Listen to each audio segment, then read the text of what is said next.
Olá, pessoal do Vinhos e Prazeres. Hoje estamos de volta na região da Península de Setúbal, em Portugal, com uma importante vinícola, que é a Quinta da Bacalhoa, que eu até tenho um vinho aqui, que eu não, um 2014, que eu não sei se já está no ponto de abrir.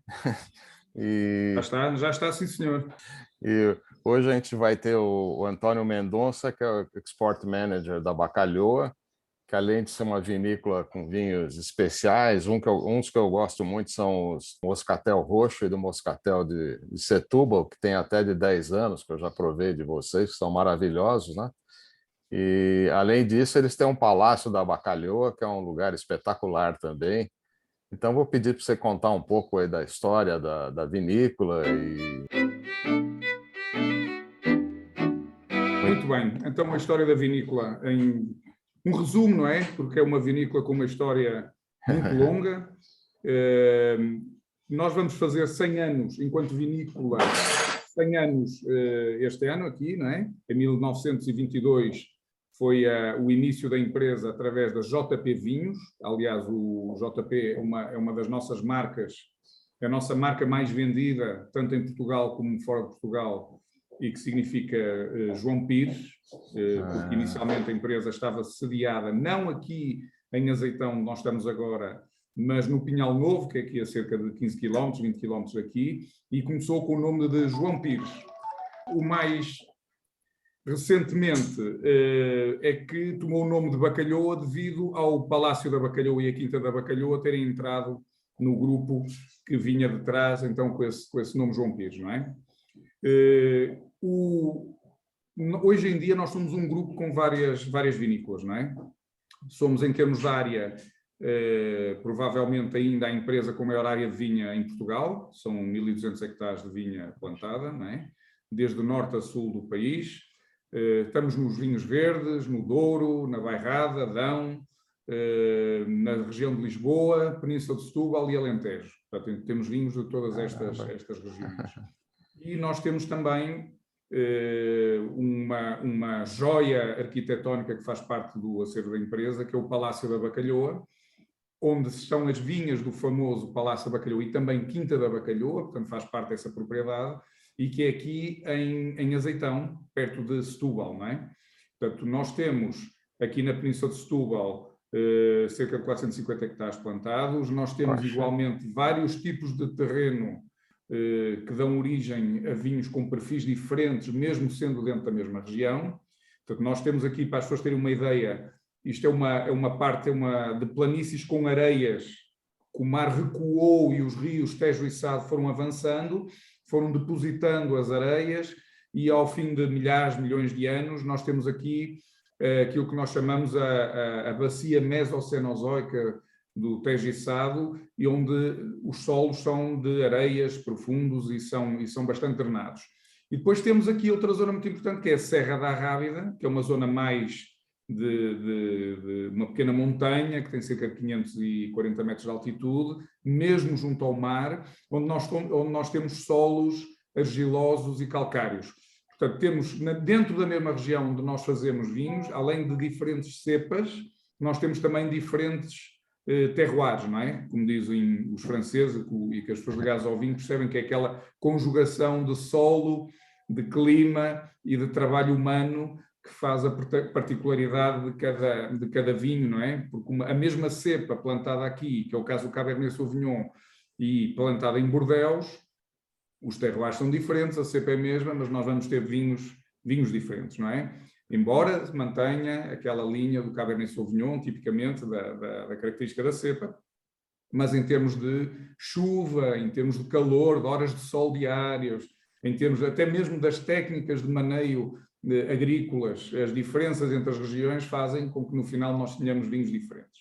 Só para dar uma ideia, as pessoas têm muita curiosidade do Palácio da Bacalhoa. O Palácio da Bacalhoa é um monumento nacional, é um edifício histórico, que foi construído nos finais do século XV e início do século XVI, e que, desde muito cedo, é uma propriedade bastante importante aqui na região, pela sua dimensão e, sobretudo, pela sua arquitetura, porque é um edifício com uma traça renascentista.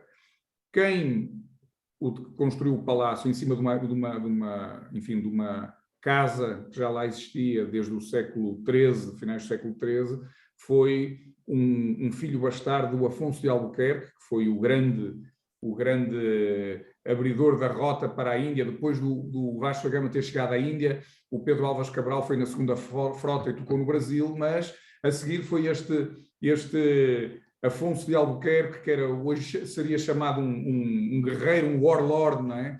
Em que combateu toda a oposição que tinha pelo caminho, desde a costa oriental africana até aquela zona do Golfo Pérsico, etc., até chegar à Índia, e que estabeleceu lá fortalezas e manteve uma armada conquistou Calcute, esteve em Hormuz, batalhou no Mar Vermelho, por aí afora, e portanto o filho dele, esse tal Brás de Albuquerque, que era um filho bastardo, porque ele não teve filhos legítimos, é que acabou por, no fundo, herdar a fama do seu pai, porque o rei depois até lhe concedeu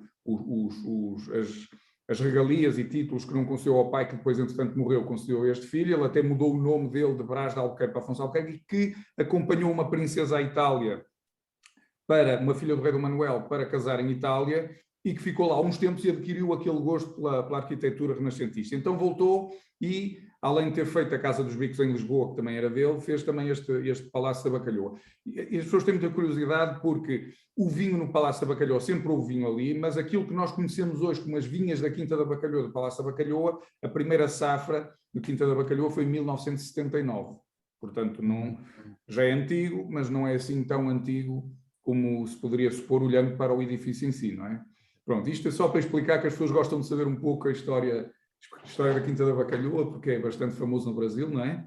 Claro. E pronto, é esta propriedade onde nós produzimos Quinta da Bacalhoa e o Palácio da Bacalhoa. E qual que é a produção de vinhos? A produção, aqui nós temos em termos de cepas, temos duas cepas que são extremamente importantes aqui na região. Uma que é o Moscatel Setúbal e Moscatel Roxo. Claro. E temos outra que é muito importante, que é o Castelão, não é? E, portanto, o Castelão, que é uma cepa tinta, também conhecida, em alguns casos, como periquita, até tem uma marca comercial dos nossos vizinhos aqui, do José Maria da Fonseca, periquita, e que, dependendo das zonas de Portugal, tem diferentes nomes, não é? Mas depois tem como principal casta branca de vinho tranquilo o Fernão Pires, por exemplo, e nós, aqui na Bacalhoa, temos muitas outras cepas. Temos o Alicante Bouschet, temos o Merlot, temos Chardonnay, temos Cabernet Sauvignon, temos uma série de cepas diferentes que produzimos, quer vinhos de corte, quer vinhos monovarietais.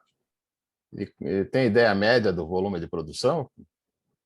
O nosso, sei qual é, o que é que a gente produz.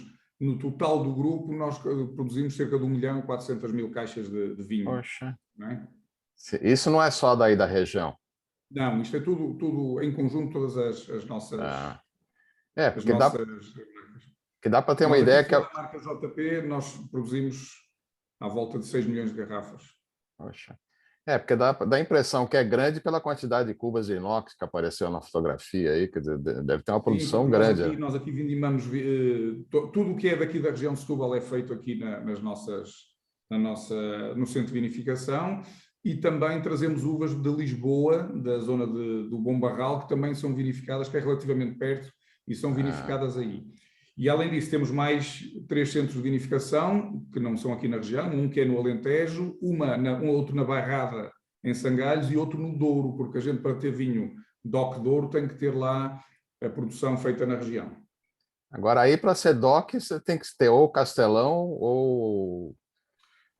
Existem aqui nesta região, como noutras, existem uma lista de castas recomendadas para ser DOC, e tem que ser Castelão ou tem que ser Moscatel. Por exemplo, DOC, nós aqui chamamos DO, que é a denominação de origem, que é o equivalente a DOC, que é a denominação de origem controlada, ou DOP, denominação de origem protegida, que é a denominação mais recente, mas que no fundo é tudo a mesma coisa, não é? E então você tem umas cepas, uma lista de castas recomendadas, que é que só essas é que podem entrar no DOC, não é? Ou o vinho para ter DOC tem que ser só com castas dessa lista, e depois tem as autorizadas, que que é uma lista bastante grande de castas autorizadas, que aí sim dão origem a um vinho regional. Regional Península de Setúbal.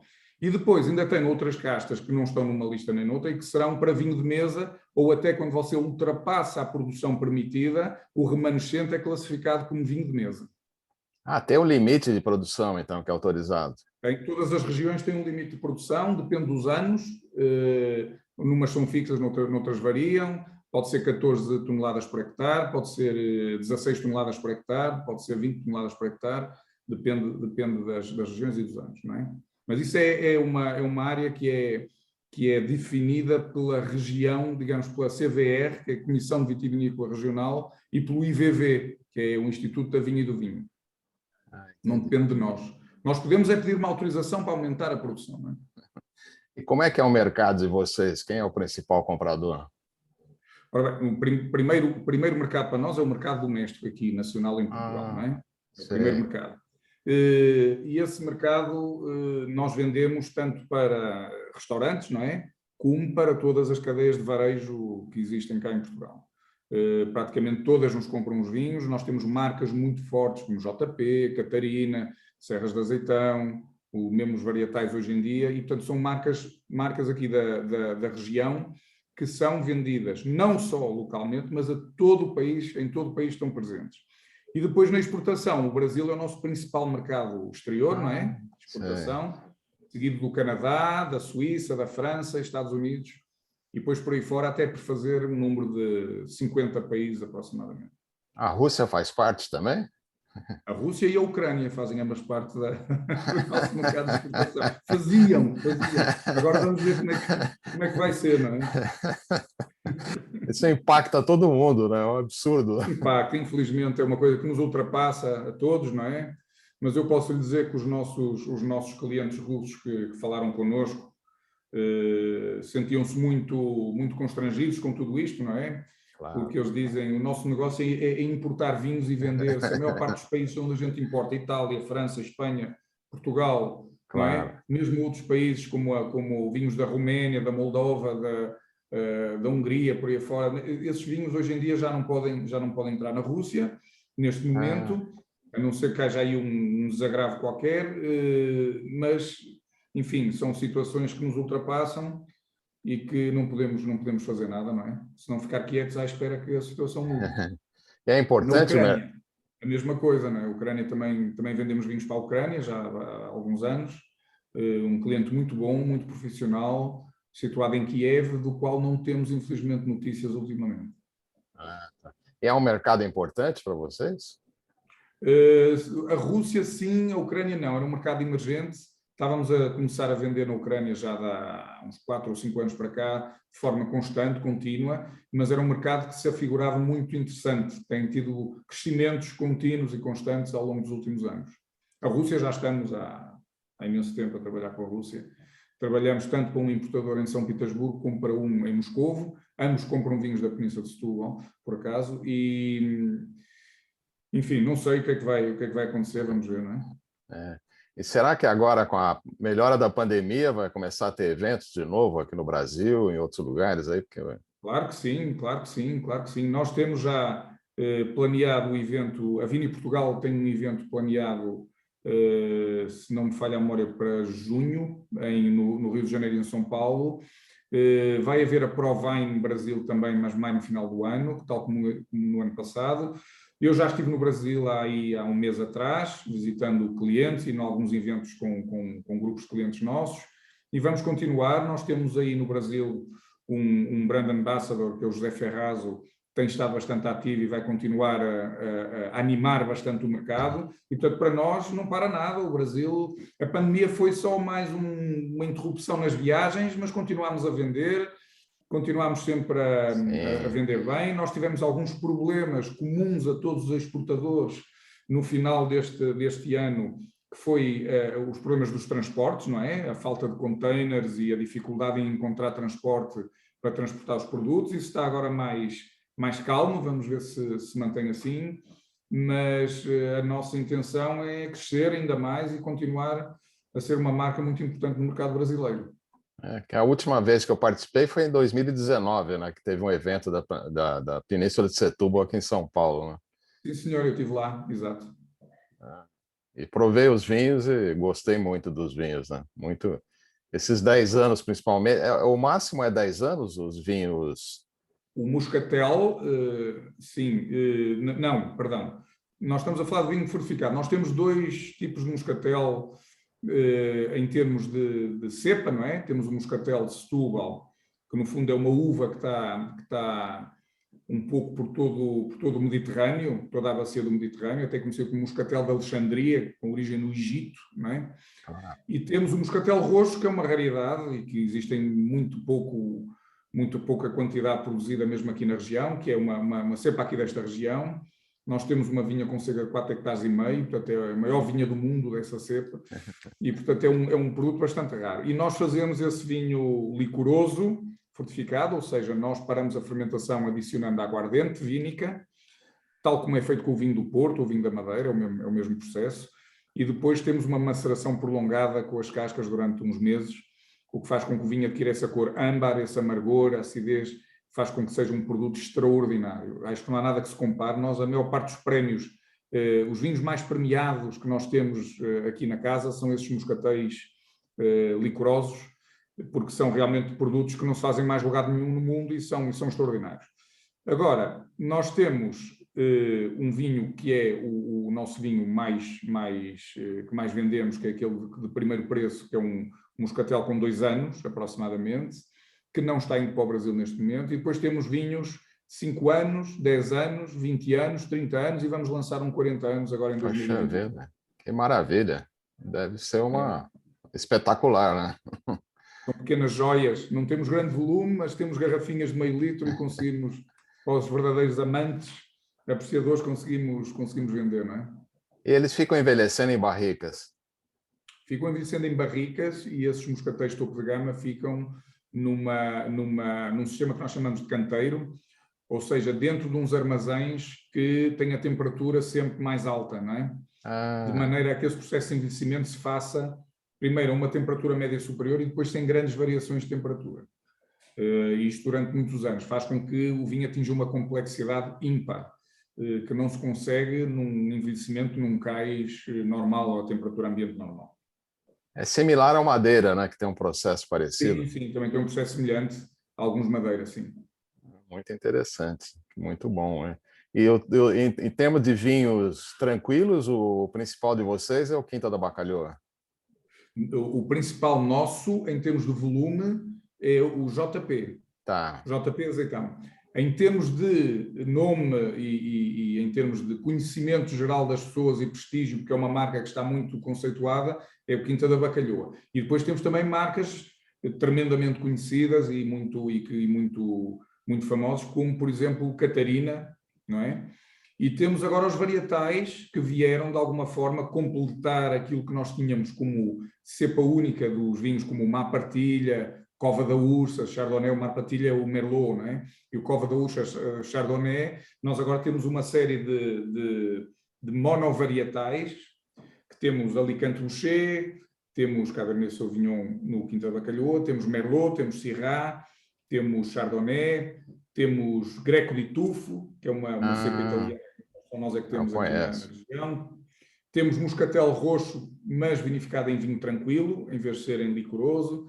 Enfim, uma gama super interessante de monovarietais, porque as pessoas que querem descobrir realmente os vinhos portugueses e as características aqui da região, muitos desses vinhos estão daqui da Península de Setúbal e podem, através dessas monocastas, como a gente chama, não é? Que são os monovarietais, ter uma ideia do que é realmente a expressão de cada uma dessas cepas. E tem enoturismo aí? Nós temos um grandíssimo enoturismo. Nós temos enoturismo aqui, na Quinta da Bacalhoa, temos enoturismo em Louridos, que é ali perto do Bom Barral, onde tem o Buda Eden, que é uma propriedade muito grande, com arte ao ar livre, um parque oriental, até tem um pequeno trem que pode percorrer lá dentro e passar lá uma boa tarde em família, tem restaurante, tem tudo. E temos também em Sangalhos, na Aliança, um museu debaixo de terra, nas antigas caves do Espumante, que é também uma verdadeira maravilha e que tem coleções de todo o género, porque nós, nas nossas vinícolas, nunca temos só vinícola, não temos aquela coisa de chegar e ser mais uma vinícola. Enfim, pode ter uma parede mais bonita do que a outra, ou ter ali mais uma vinha mais bem cuidada, mas o que nós temos em todas elas é sempre uma componente de arte. Temos exposições de arte, quer seja ao ar livre, quer seja interiores ou subterrâneas, não é?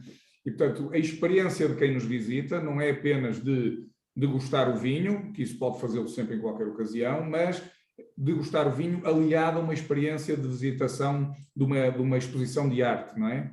O que é sempre muito agradável.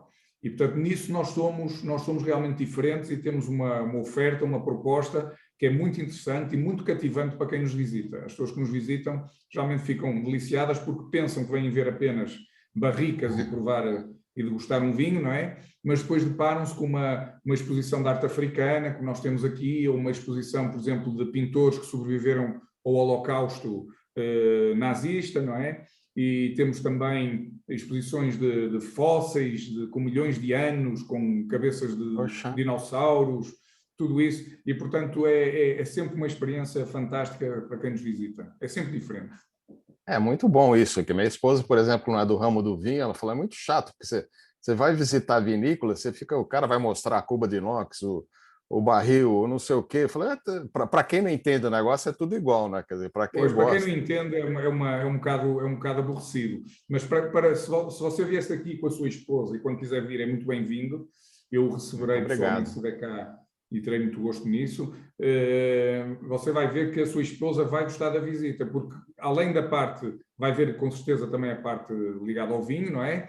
Mas depois tem muito mais, a nossa oferta é muito mais aumentada para além do vinho, não é? Muito mais do que isso. E conseguimos realmente proporcionar uma experiência agradável para uma família. Mesmo quando vêm crianças, não é? Também vemos muitos grupos aqui que têm criança, a criança não pode beber vinho, por lei nós não podemos servir a menores de 18 anos, claro. A não ser que esse jovem minta na idade, não vai beber vinho, mas a esposa vai ter um moscatel docinho e agradável, se calhar até vai apreciar ver um copinho, não é? Uma tacinha connosco, e depois teve um dia que uma tarde, uma manhã bem passada, não é? Se visitar o Palácio da Bacalhau, por exemplo, não há quem não fique encantado de ver as coleções que lá temos e os jardins do palácio e a própria arquitetura do edifício, não é? As outras regiões também têm visitação? Tem em Sangalhos, que é uma pequena bairrada, Louridos, que é na região de Lisboa, tem aqui em Azeitão, que é perto de Setúbal, e em Estremoz, na Quinta do Carmo. Que aí é próximo de Lisboa, quer dizer, um programa que a pessoa, estando em Lisboa, dá para ir e voltar, né? Há meia hora de Lisboa, 40 minutos de Lisboa. E tem hotéis, pousadas, coisas assim na região também, que a pessoa aqui possa ficar? Setúbal tem muita coisa, não é? Setúbal já é uma cidade com uma dimensão importante para Portugal. Para o Brasil é um arraial, não é mais do que isso. Mas para nós é uma cidade com alguma importância, não é? É a capital distrito e, portanto, tem tudo em Setúbal. Tem hotéis, tem restaurantes ótimos, tem tudo quanto há. Tem uma baía lindíssima, das mais bonitas, um estuário com golfinhos nadando na frente, tem uma oferta fantástica. E depois tem, você aqui em Azeitão também tem hotel, tem aqui um hotel bom, que é um hotel rural, casa daqui de Azeitão, que é um hotel de um edifício antigo que foi adaptado, que é muito charmoso, tem muito charme. E depois você tem Lisboa com tudo quanto há, não é? Fica aqui muito perto. Se não quiser ficar aqui na região, tem Lisboa, não é? Tem uma oferta brutal. E aqui é fantástico, a nossa região aqui de Setúbal é extraordinária, em peixe, mariscos, ostras, tudo, carnes fantásticas, carne de porco preto, tem cordeiro, tem tudo quanto há, mas restaurantes ótimos, com tudo o que há de melhor da gastronomia aqui na nossa região, vale a pena realmente. Mas a comida é muito boa, muito farta, uma delícia, pousadas espetaculares, lugares muito, muito bons de visitar, né? Ainda bastante preservado, muita coisa, não é? Acho que o vinho mais conhecido aqui no Brasil de vocês é a periquita, que acho que a gente vê em supermercado, em lugares... O periquita é de José Maria da Fonseca, que é uma cave vizinha aqui nossa, não é? Mas da Península de Setúbal, nessa gama, provavelmente é o vinho da Península de Setúbal mais conhecido no Brasil, mas nós estamos batalhando para que o JP ultrapasse essa base, não é? Nós, com o JP, as nossas vendas no Brasil já são bastante importantes. Temos um plano para crescer ainda mais e tornar um vinho realmente incontornável no país do samba. Era o que nós queríamos. A maior parte são vinhos tintos, né? Vocês têm menos vinhos brancos. Olha que não, olha que não. Nós temos vinhos tintos, brancos e rosés, não é? E os brancos daqui são de muita categoria. Porque aqui, repara uma coisa, aqui o nosso clima devia ser, de facto, totalmente mediterrâneo. Pela exposição onde nós estamos, não é? Nós estamos já à porta do Alentejo, nós estamos na região norte costeira do Alentejo, não é? E, portanto, o clima típico é o clima mediterrâneo. Como é que se caracteriza esse clima mediterrâneo? É um clima em que tem muita chuva na primavera, não é? Final do inverno e primavera muito chuvoso, e depois tem muito calor daí para a frente, até ao próximo inverno. Ou seja, temperaturas diurnas altas, as noturnas não tendem a descer muito, porque no verão as noites até são quase subtropicais, não é?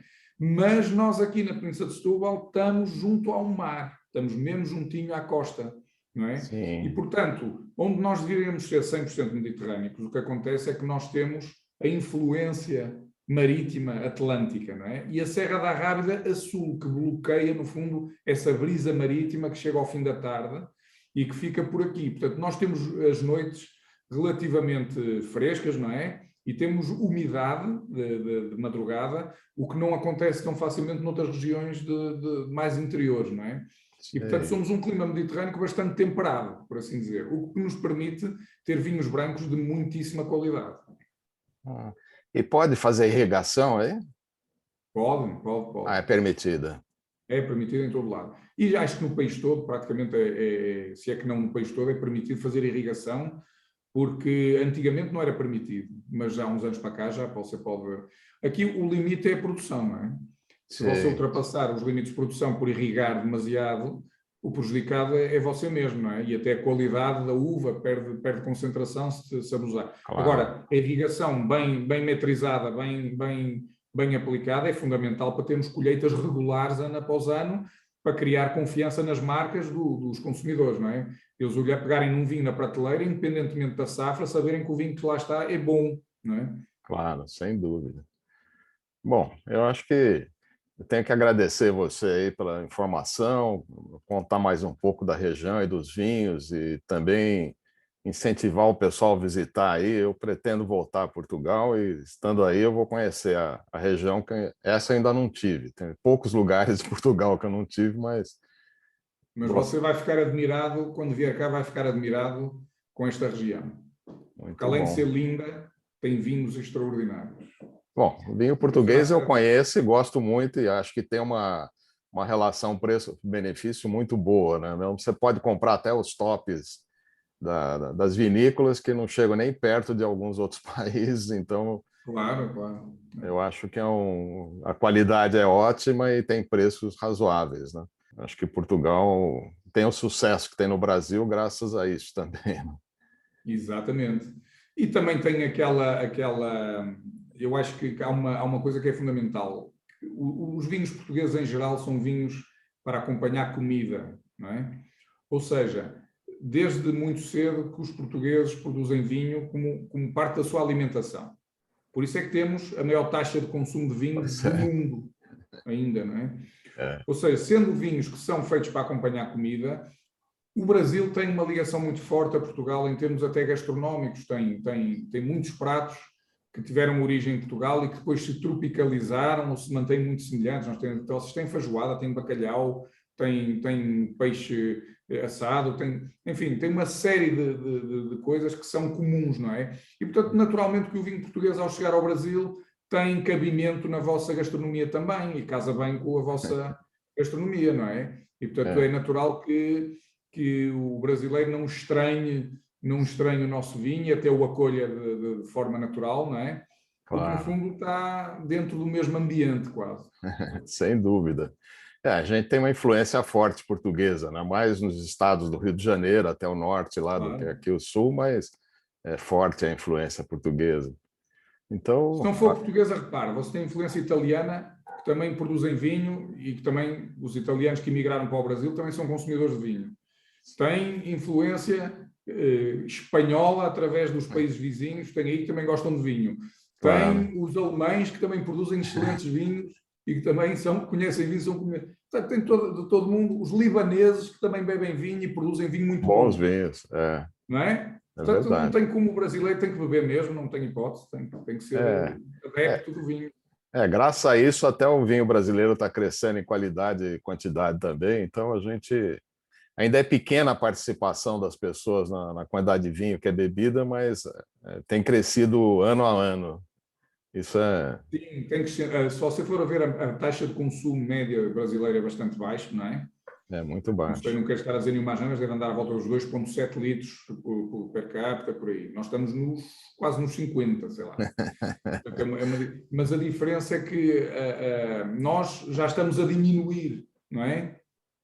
Porque nós estamos a consumir menos vinho do que antigamente e os brasileiros estão a consumir mais vinho do que antigamente. Portanto, há muita taxa de progressão aí do vosso lado, não é? Muita gente que nos próximos anos vai ter acesso ao vinho, que não tinha acesso ao vinho, não é? Não tinha acesso por questões até de bolsa, não é? Ou questões até culturais. Mas que hoje em dia, entrando numa classe média, não é? E seguindo as aspirações de uma classe média, começa aos poucos a provar vinho, a gostar e vai melhorando a sua aquisição, o ticket médio vai evoluindo e você daqui a 10 anos vai ter um Brasil completamente diferente em termos de vinhos do que tem hoje mesmo, não é? Mas muito obrigado aí pelas suas informações aí, e a gente agradece sua participação aqui no canal do YouTube aí, e quem gostou, curta e siga o canal, que cada vídeo que sai tem a gente informa automaticamente essas pessoas, né? Então, agradeço você e vamos ver se a gente se encontra ou aqui no Brasil ou em Portugal mais uma vez. Em qualquer altura será sempre um prazer. Tá bom, muito obrigado. Eu é que lhe agradeço.